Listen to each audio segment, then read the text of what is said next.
I ask for the yeas and nays.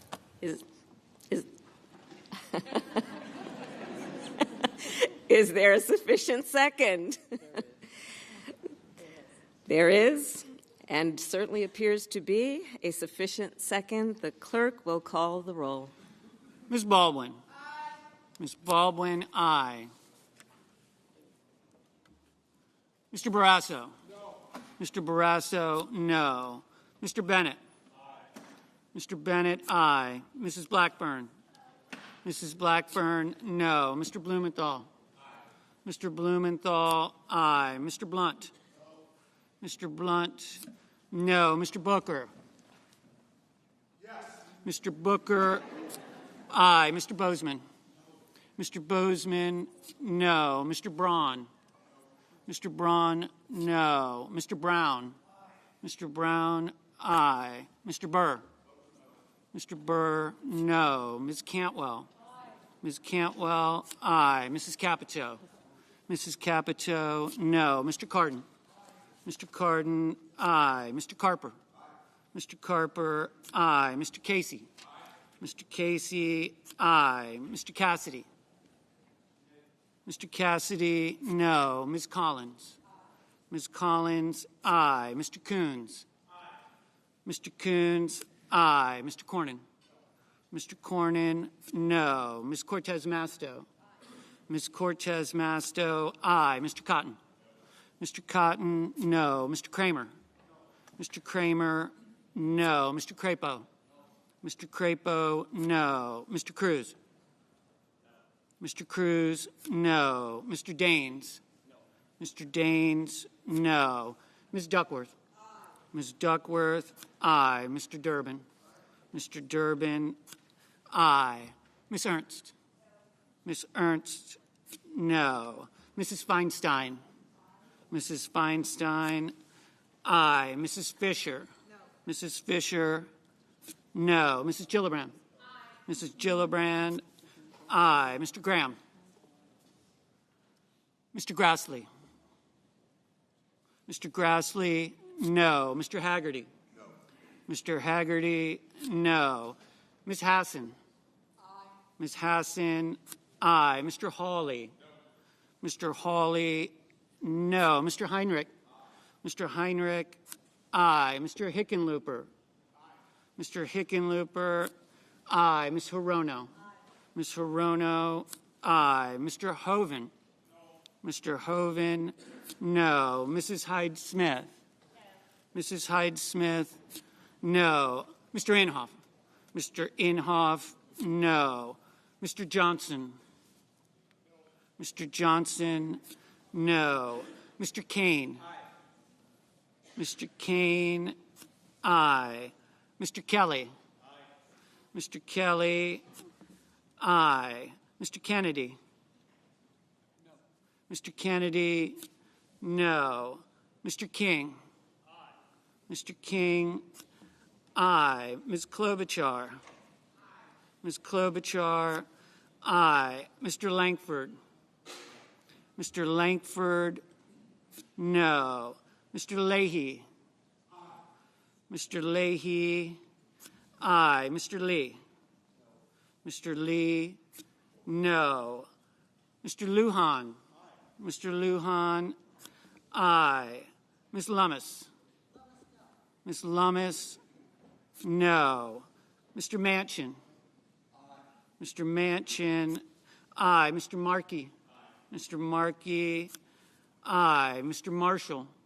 No. Mr. Marshall, no. Mr. McConnell. No. Mr. McConnell, no.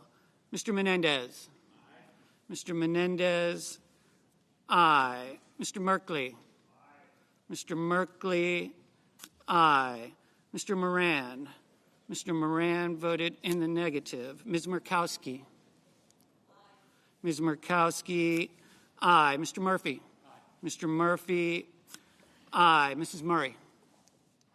Aye. Mrs. Murray, aye. Mr. Ossoff. Aye. Mr. Ossoff, aye. Mr. Padilla. Aye. Mr. Padilla, aye. Mr. Paul. Mr. Peters. Aye. Mr. Peters, aye. Mr. Portman? Mr. Portman, no. Mr. Reed? Mr. Reed, aye. Mr. Risch? Mr. Risch, no. Mr. Romney?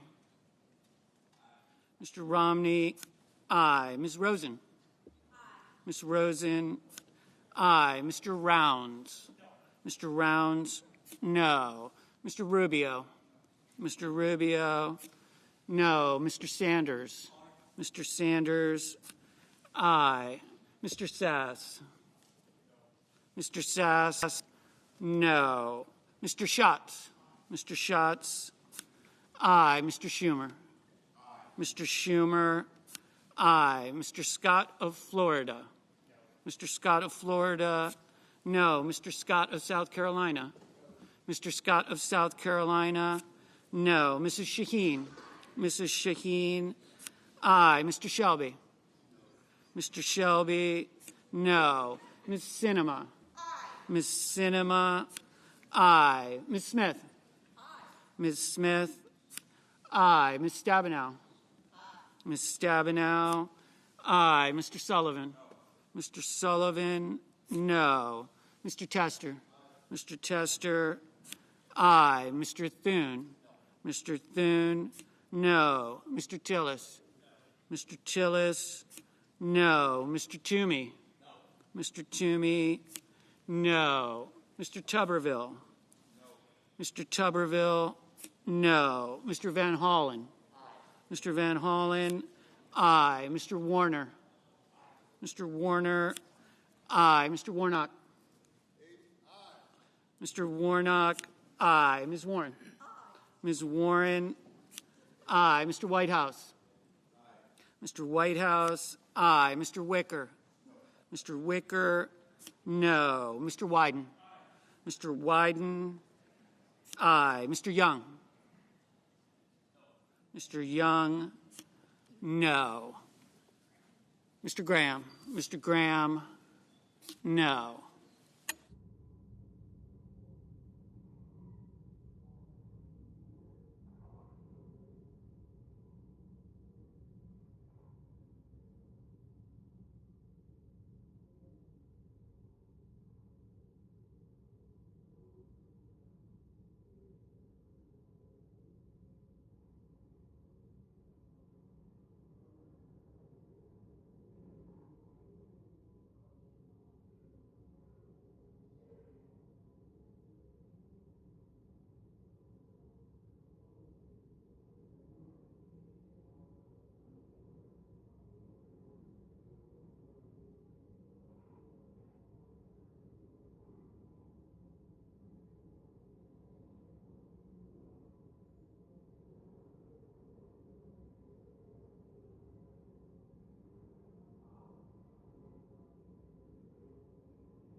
Mr. Paul, no.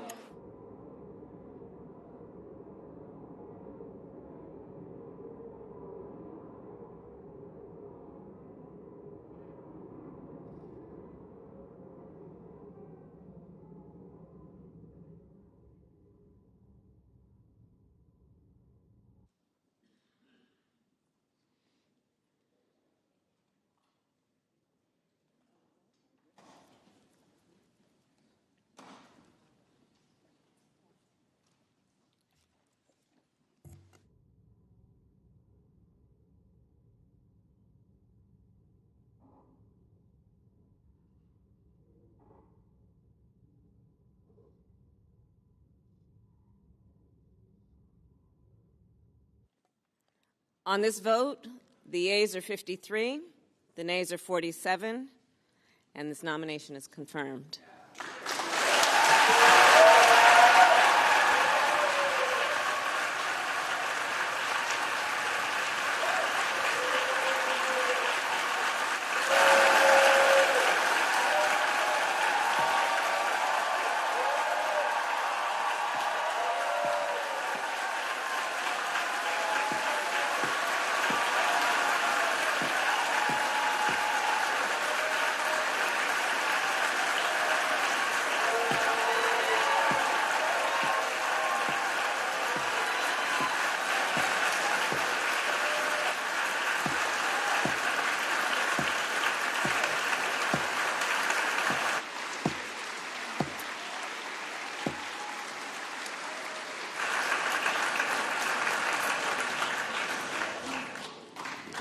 Under the previous order,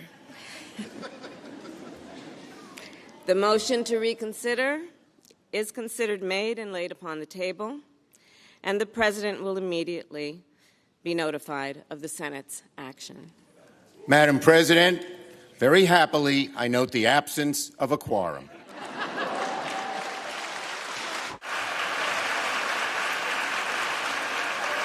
The clerk will call the roll. Ms. Baldwin.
Mr. President.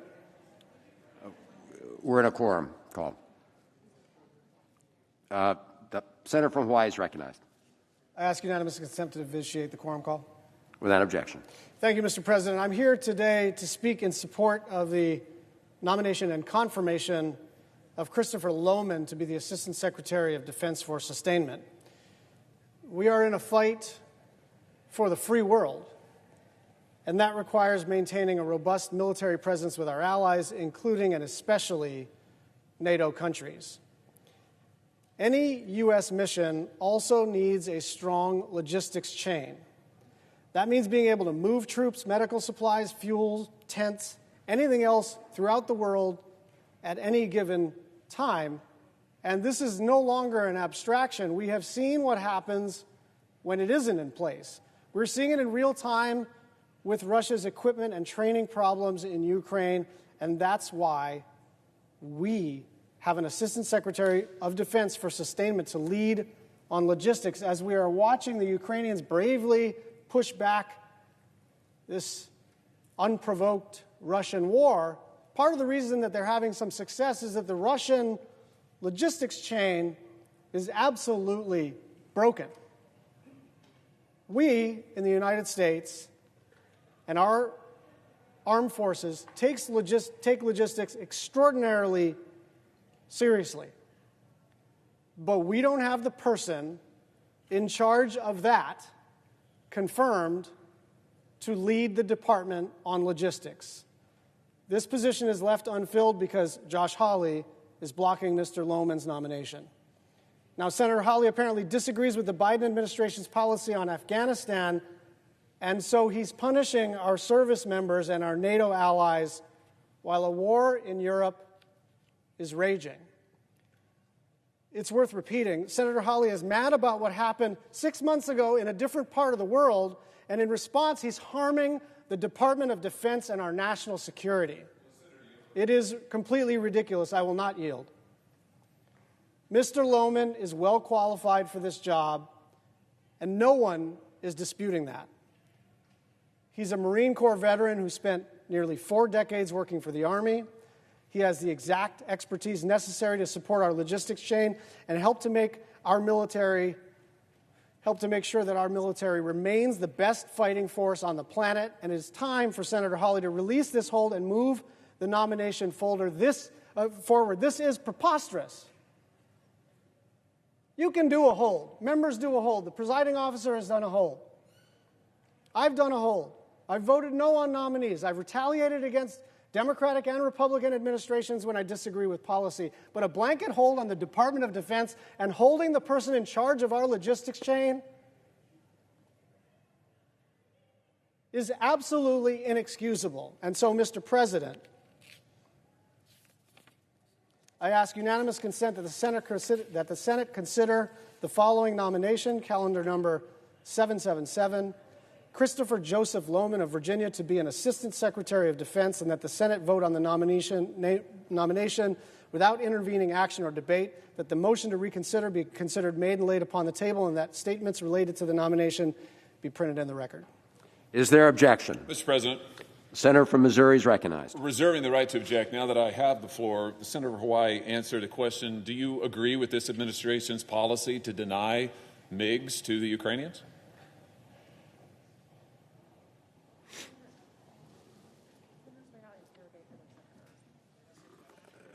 Is there an objection? The senator may not interrogate other senators. Well, the senator doesn't want to answer any questions, I see. He denied my request to ask him a question a moment ago. Is He's there an silent objection? now when he can answer. Are you not going to let me speak? Does he object or not? The regular order has been called. Is there objection? I object. The objection is heard. The senator from Missouri is recognized. Thank you, Mr. President. Thank you for finally giving me an option to speak. It's interesting the senator will come to the floor, but he doesn't want to engage in a colloquy. He doesn't want to answer questions. But let's talk a little bit about the policy, the disastrous foreign policy that he is supporting. This is the White House's latest talking points, that their failure in Ukraine is now due to some logistics problem in the Department of Defense, that, of course, they can't be responsible for what they're doing. Just like they're not responsible for anything. They're not responsible for what happened in Afghanistan, their policy. They're not responsible for what's happened in Ukraine, their policy. Let's talk about their policy in Ukraine that the senator seems to favor but doesn't want to answer questions Mr. President, will the senator yield to questions? So what has President Zelensky been asking for weeks, indeed months on end? He said, send us planes. What has this administration done? No. Actually, first they said yes, then they said maybe, then they said no.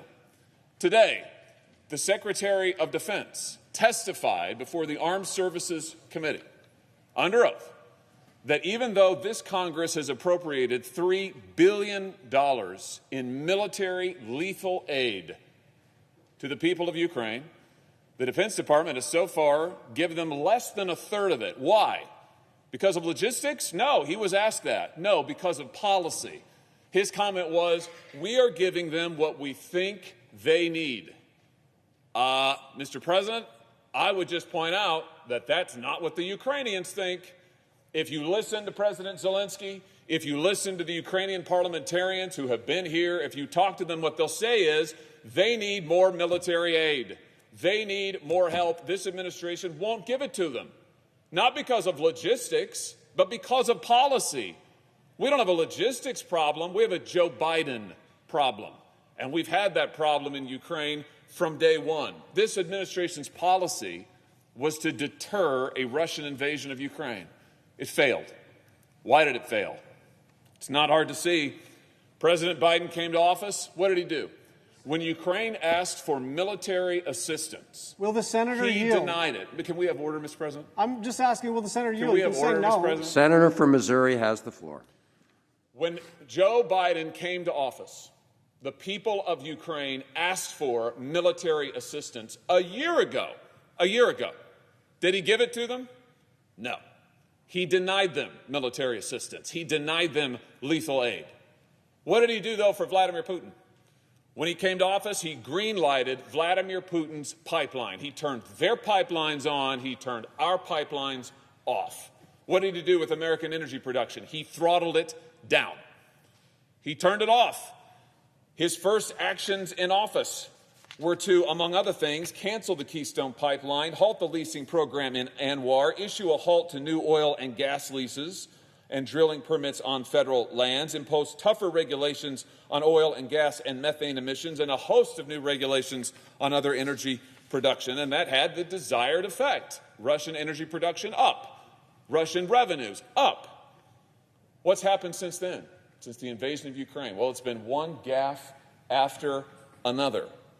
He won't send them planes. Today, the Secretary of Defense also confirmed that this administration has, in fact, not been sharing intelligence with the Ukrainians. In fact, today the Secretary of Defense had to admit that the administration was going to be forced to change policy, his words, change policy in Ukraine, because, in fact, we had not been sharing all the intelligence we might have with Ukrainian soldiers and the Ukrainian military, despite their request from it. Whose decision was that? Joe Biden's. It's his policy. The president, though, hasn't been entirely silent. He did have this to say: for God's sake, this man cannot remain in power. So now Joe Biden doesn't appear to know whether we're fighting or struggling to help the Ukrainians defend themselves, or whether we're launching a war of regime change in Russia itself. You know, Mr. President, the bottom line is this.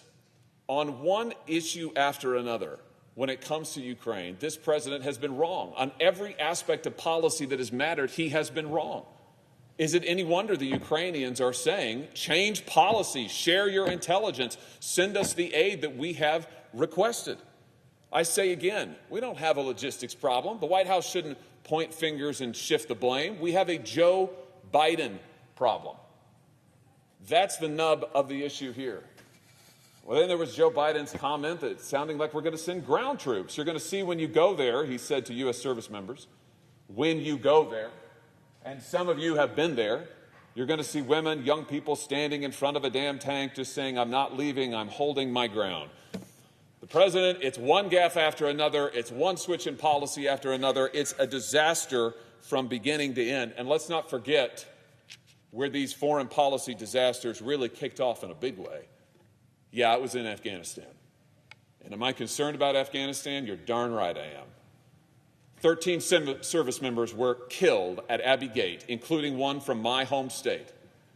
And I will never forget talking to his father as soon as we learned of the attack, before, in fact, the official notice of his son's death had been released. And his father asked me to do everything in my power to hold this administration accountable, and that is exactly what I am going to do. Now, has anyone been held accountable yet for Afghanistan? Has somebody been fired? Has somebody been relieved of command? Nope. Has somebody been shown the door? Nope. Has there been a change in policy at the Department of Defense? No, we just stumble from one crisis to another. Why? Because we have a Joe Biden problem. Now, this administration is doing exactly what their commander-in-chief wants them to do, and it is wrong again and again and again and again. So, Mr. President, until we see some change in policy from this administration, until this Senate gets serious about its oversight responsibilities at the Department of Defense, I'm going to ask that for senior defense leaders, we at least observe regular order. I can't block a nomination. I can't halt it. But I can ask that regular order be followed. And that's exactly what I'm going to ask with regard to this nomination and other senior leaders until there is accountability, until we have a change in policy, and until this administration admits that on issue after issue, in virtually every aspect of its foreign policy, it's just dead wrong. I yield the floor. Mr. President. The senator from Hawaii is recognized. So what Senator Hawley wants is an excuse to go through his litany of criticisms of the Biden administration.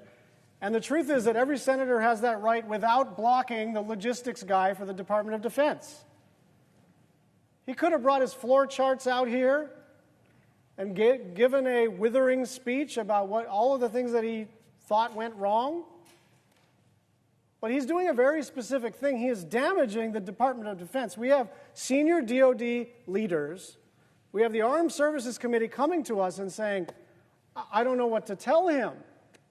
I don't know how to satisfy him, but he is blocking the staffing of the senior leadership at the Department of Defense. And this comes from a guy who raised his fist in solidarity with the insurrectionists. And this comes from a guy who, before the Russian invasion, suggested that maybe it would be wise for Zelensky to make a few concessions about Ukraine and their willingness to join NATO. This comes from a guy who just about a month ago voted against Ukraine aid. He's saying it's going too slow. He voted no. He voted no on Ukraine aid, and now he has the gall to say it's going too slow. And this final insult is that until, Secretary Austin resigns? That's not a serious request. People used to come to me during the Trump administration all the time. Do you think Trump should resign? Do you think Tillerson should resign? That's a stupid, of course, I think all the people I disagree with should quit their jobs and be replaced with people I love. Of course, I think they should all resign. That's not how this world works. That is not a reasonable request from a United States Senator that until the Secretary of Defense quits his job, I'm going to block all of his nominees. That's preposterous. And coming from a person who exonerated Donald Trump for extorting Zelensky for withholding lethal aid. They withheld lethal aid unless Zelensky would release false smears against Joe Biden's son. And then he voted to exonerate President Trump for this. And so spare me the new solidarity with the Ukrainians and with the free world, because this man's record is exactly the opposite. I yield the floor.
Mr. President. The senator from Pennsylvania is recognized. Mr. President, I would ask that the quorum call be vitiated. We're not in a quorum call. I'll ask consent to speak as if in morning business. Without objection. Thank you, Mr. President. I just want to make some comments regarding what the junior senator from Missouri just was talking about on the floor, and I know that my colleague from Hawaii was providing commentary as well. It's hard to comprehend how any member of Congress, House or Senate, could come to the floor and make the criticism of the Biden administration regarding its Ukraine policy, especially with regard to the military assistance provided by this administration.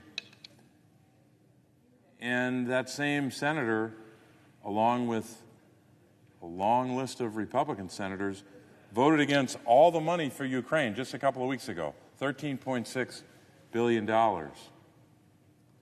But unfortunately, it's entirely consistent with what those same 31 senators have been doing for the last couple of weeks. They voted against all the money in March, and then they criticize President Biden. In fact, the day of President Zelensky's speech to the Congress, that inspiring speech that so many of us were moved by, people in both parties, both houses, all across the country, in fact, across the world, were moved by what he said, and frankly, challenged by what he said. We have to do more, even in my judgment, than the $13.6 billion. But as the junior senator from Missouri should know, I hope he knows this, that since the beginning of this administration, just on the military assistance, we've provided $2.6 billion. So more than $2.5 billion just on military assistance.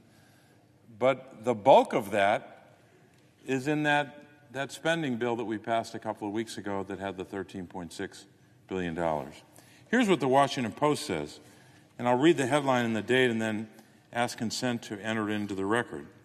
Here's the headline. Quote, more than 24 Senate Republicans demand Biden do more for Ukraine after voting against $13.6 billion for Ukraine. Dated March 17th, 2022. A story by Mariana Alfaro and Eugene Scott. I would ask consent that this article be made part of the record. Without objection. Here's the subheadline. 31 Senate Republicans voted last week against the $1.5 trillion spending bill to fund the government, increase U.S. defense spending, and provide humanitarian and military assistance to Ukraine. In recent days, many of them have clamored for more weapons and aid.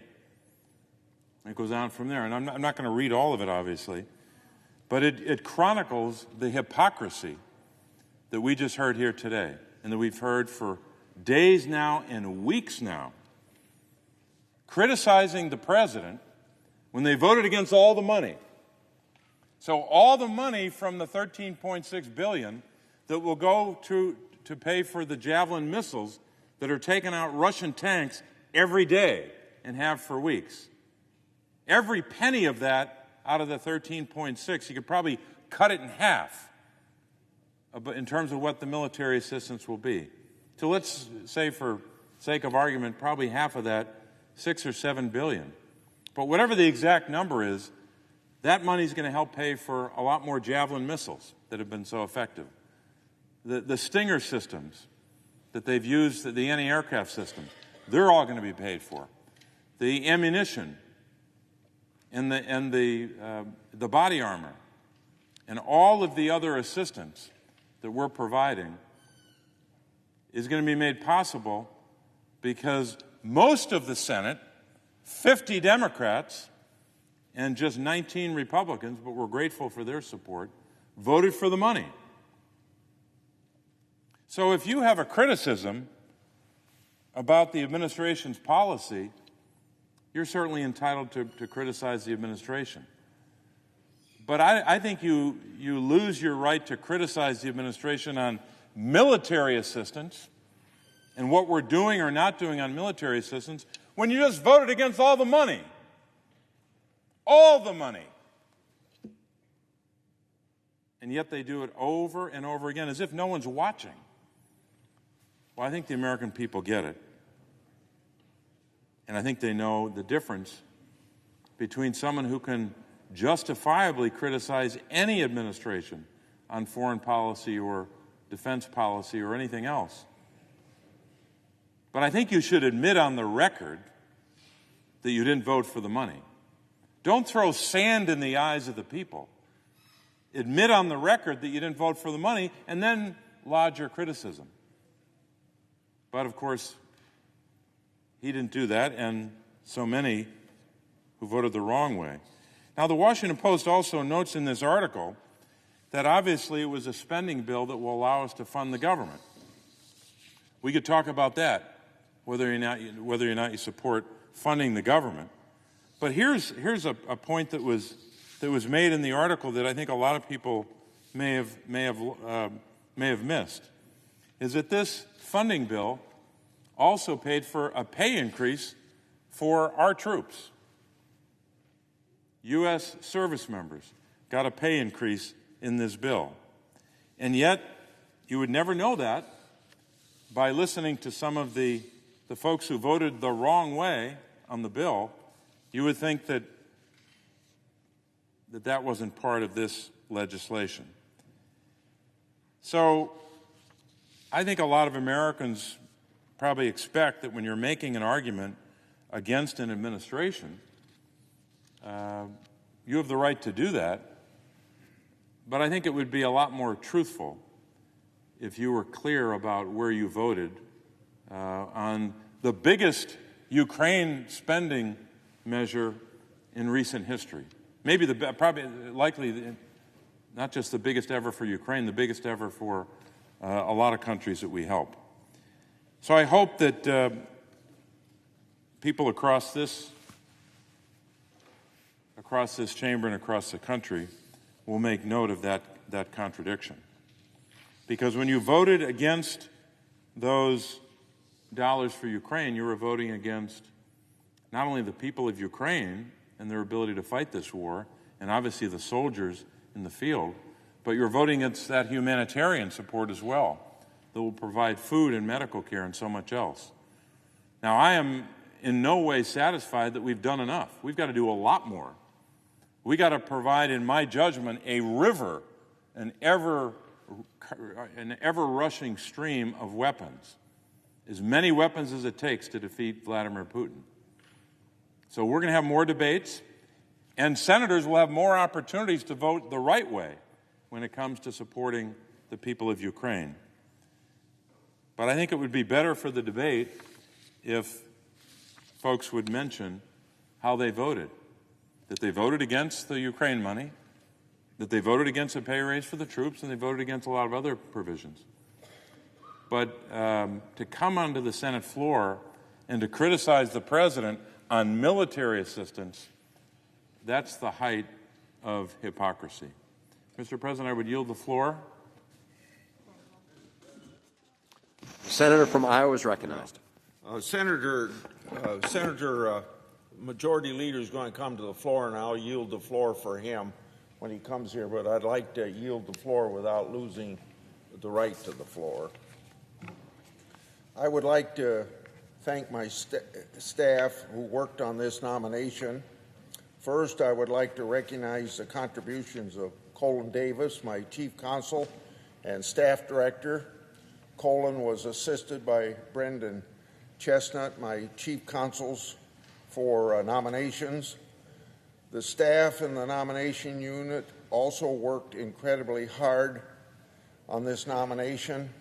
They include Lauren Mailer, Gabby Kenney, Vitan Kapoor, Rhea Monk.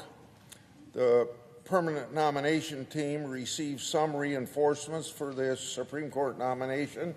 Ann Croslow joined my staff to lead the team of special counsels in assisting the nomination.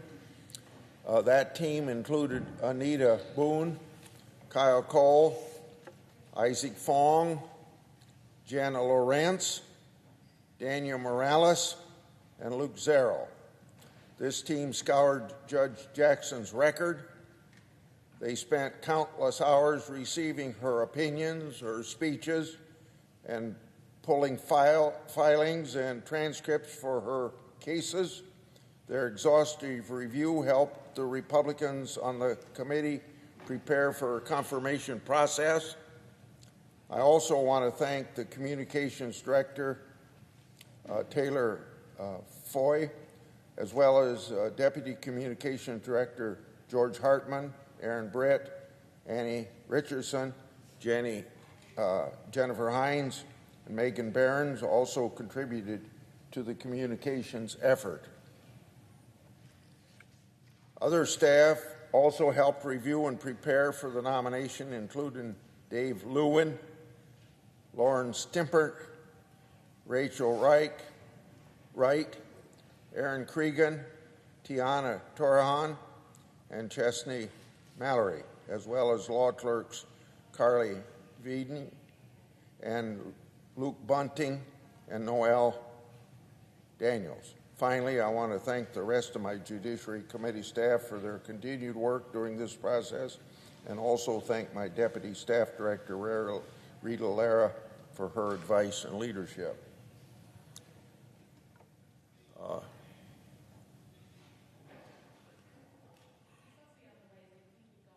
The trouble is, the next speech is a long speech. I'd just soon not interrupt it. Okay.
Madam President, The Majority Leader. I move to proceed to legislative session.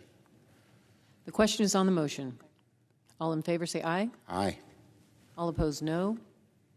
The ayes appear to have it. The ayes do have it. The motion is agreed to. I move to proceed to executive session to consider calendar 808. Questions on the motion? All in favor say aye. Aye. All opposed, no. The ayes appear to have it. The ayes do have it. The motion is agreed to. The clerk will report the nomination. Nomination, Federal Reserve System, Lael Brainerd of the District of Columbia to be Vice Chairman of the Board of Governors. I send a cloture motion to the desk. The clerk will report. Cloture motion, we, the undersigned senators, in accordance with the provisions of Rule 22 of the Standing Rules of the Senate, do hereby move to bring to a close debate on the nomination of Executive Calendar Number 808, Lael Brainerd of the District of Columbia to be Vice Chairman of the Board of Governors of the Federal Reserve System, signed by 17 senators as follows. I ask consent the reading of the names be waived. Without objection. I move to proceed to legislative session. Question is on the motion. All in favor say aye. Aye. All opposed, no. The ayes appear to have it. The ayes do have it. The motion is agreed to. I move to proceed to executive session to consider calendar 844. Question is on the motion. All in favor say aye. Aye. All opposed, nay. The ayes appear to have it. The ayes do have it. The motion is agreed to. Clerk will report the nomination. Nomination, Federal Reserve System, Lisa Donnell Cook of Michigan to be a member of the Board of Governors. I send a cloture motion to the desk. Clerk will report. Cloture motion, we, the undersigned senators, in accordance with the provisions of Rule 22 of the Standing Rules of the Senate, do hereby move to bring to a close debate on the nomination of Executive Calendar Number 844, Lisa Donnell Cook of Michigan to be a member of the Board of Governors of the Federal Reserve System, signed by 17 senators as follows. I ask consent the reading of the names be waived. Without objection. I move to proceed to legislative session. Question is on the motion. All in favor say aye. Aye. All opposed, no. The ayes appear to have it. The ayes do have it. The motion is agreed to. I move to proceed to executive session to consider calendar 848. Questions on the motion. All in favor say aye. Aye. All opposed, no. Ayes appear to have it. The ayes do have it. The motion is agreed to. The clerk will report the nomination. Nomination, Federal Trade Commission, Alvaro M. Bedoya of Maryland to be a Federal Trade Commissioner. I send a cloture motion to the desk. Clerk will report. Cloture motion, we, the undersigned senators, in accordance with the provisions of Rule 22 of the Standing Rules of the Senate, do hereby move to bring to a closed debate on the nomination of Executive Calendar Number 848, Alvaro M. Bedoya of Maryland to be a Federal Trade Commissioner, signed by 17 senators as follows. I ask consent the reading of the names be waived. Without objection. Finally, I ask unanimous consent that the mandatory quorum calls for the cloture motions filed today, April 7th, be waived. Without objection.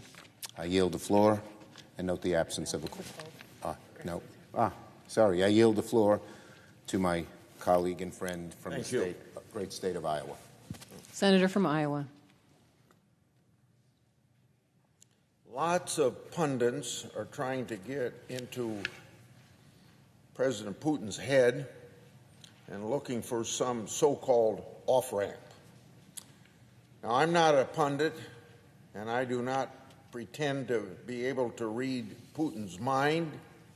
However, I do listen carefully to those closest to Russia who have better insights than the American pundits, academics, and foreign policy theorists. I happen to be co-chair of the Senate Baltic Freedom Caucus, so I interact regularly with Estonians, Latvians, and Lithuanians, three countries that in 1940 the Soviet Union absorbed into it, and then since about 1990 they've been independent of Russia.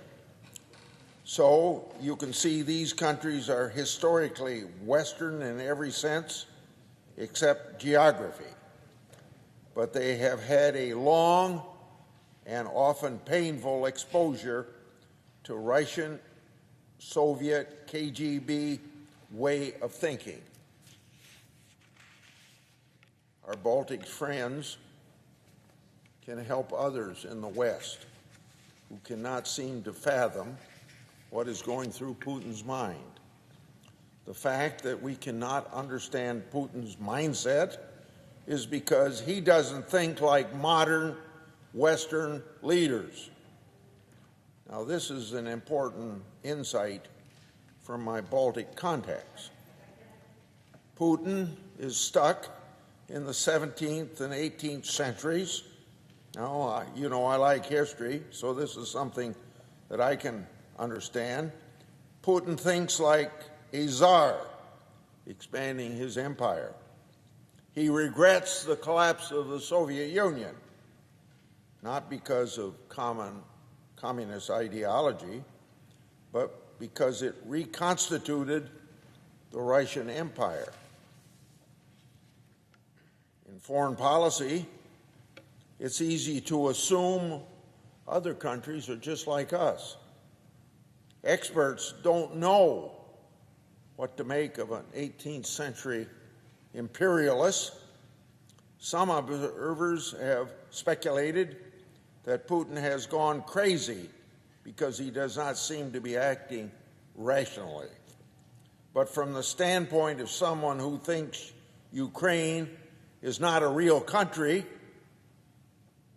as Putin has said for decades, and who regrets the collapse of the evil empire, he is acting rationally. Our Baltic allies have been warning the West that Putin is an aggressor since well before the current invasion of Ukraine, before the 2014 invasion of neutral Ukraine, before the disastrous Obama administration reset of relations with Russia, and before the 2008 invasion of Georgia. The Baltics have often been dismissed as hysterical or Russophobic, or at least exaggerating when they warn about Russia. Well, the world has awakened to the fact that the Baltics were right all along. We should have armed Ukraine to the teeth years ago. Putin only understands strength.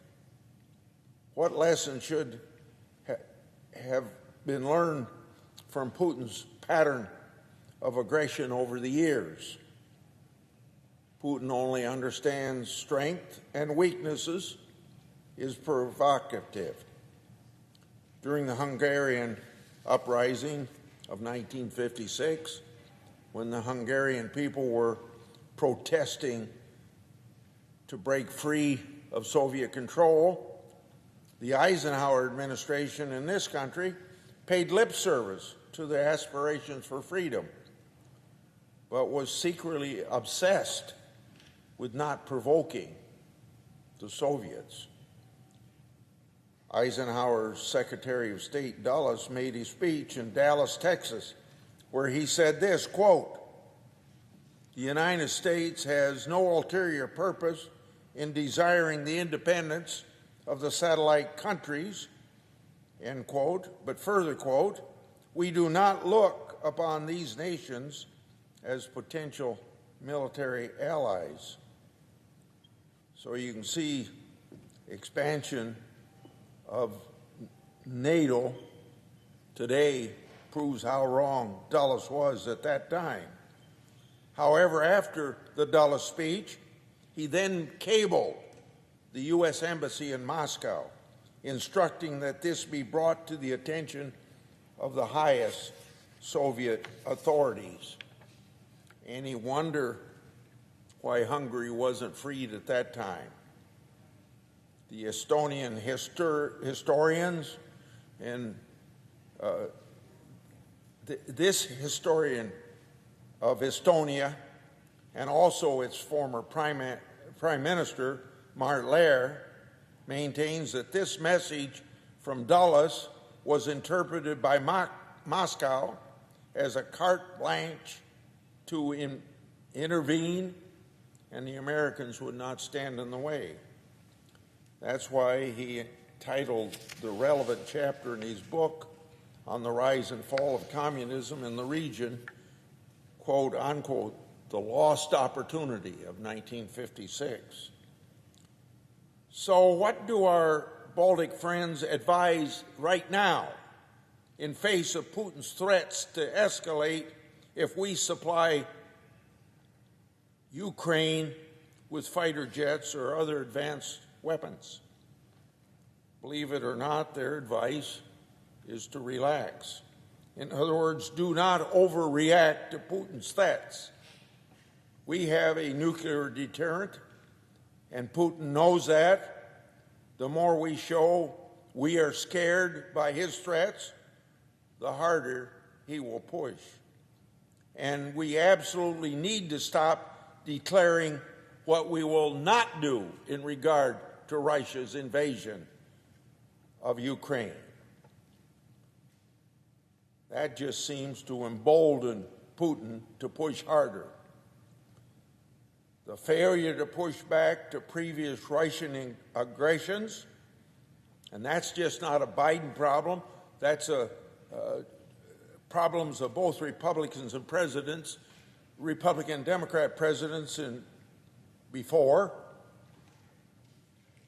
Also, the failure to enforce previous red lines in Syria, and the perception of weakness from Afghanistan pullout debacle.